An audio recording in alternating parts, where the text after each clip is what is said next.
tried bringing to a bit of a different location today, which is the hobby room.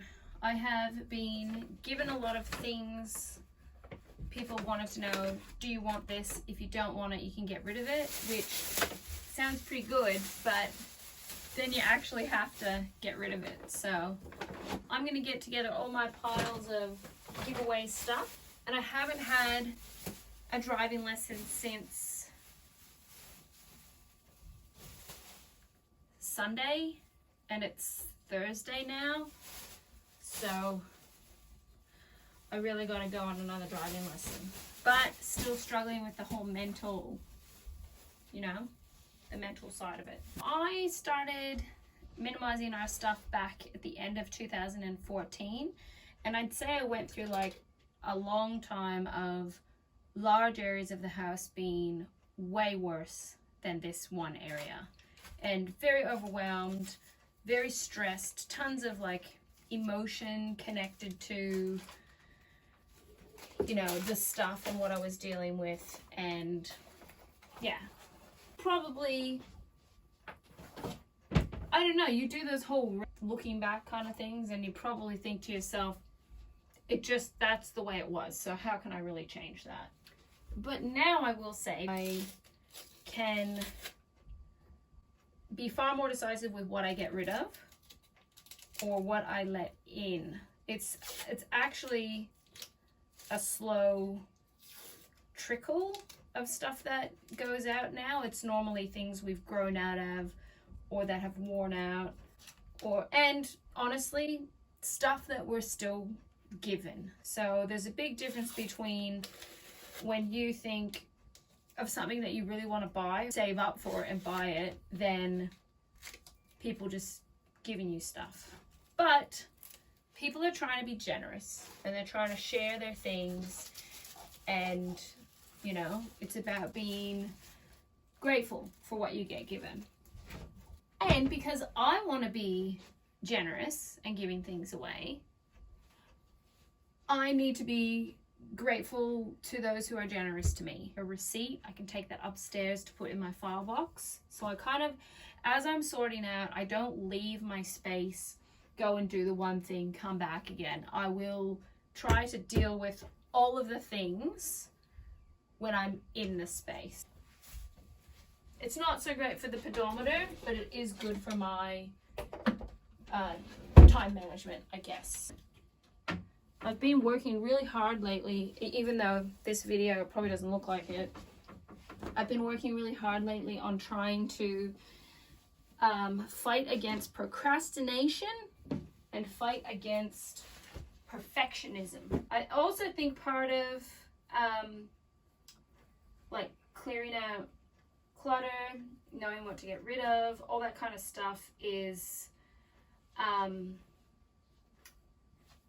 it like ebbs and flows. There's a constant like reevaluating. So I don't just make one decision back in 2014 and then I'm done. It is very satisfying when you can get given things that people no longer want, like an old sheet. I could potentially turn it into a beautiful quilt that I give to someone in need of a quilt, and then none of it's going to landfill. It's not wasted. And my big like master plan is, I'll let you in on a secret, make quilts, sell enough to be able to pay for my materials to make more quilts to give away. I want to be generous and share the quilt love with other people. It's just the balancing of the time. That's what I gotta work on. I've got my piles all together for the op shop. I packed away stuff. I talked to you guys, and I just want to say, with the stuff for the op shop, that is usually my buy nothing group, or I'll message somebody with a photo to show them. So it isn't just, when I say the op shop, I'm not just schlepping it all to the op shop. Number one goal, stop the flow into the house. Don't let it in, think about it before it comes in.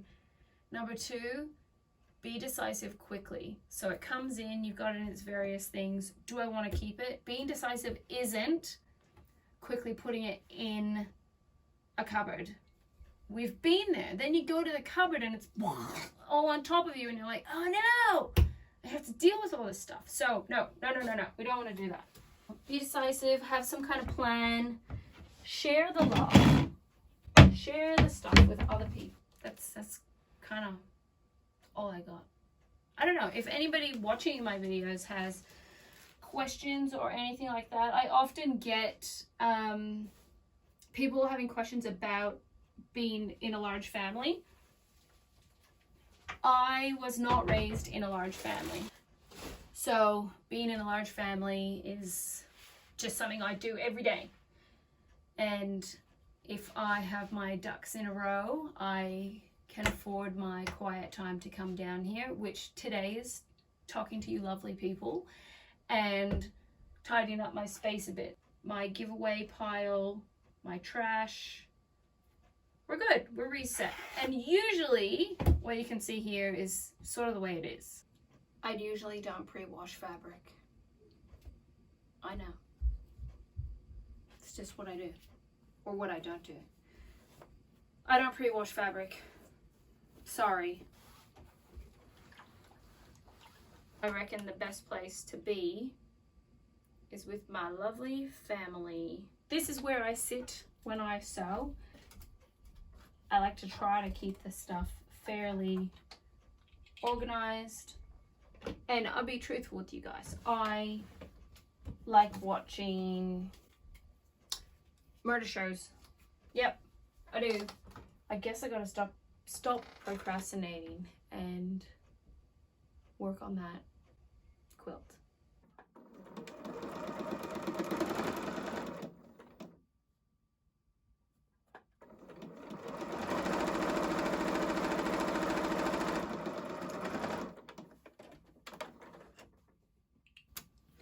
My Juki has a thread cutter with the foot pedal,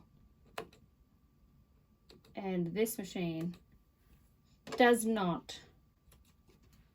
So old school, using my scissors.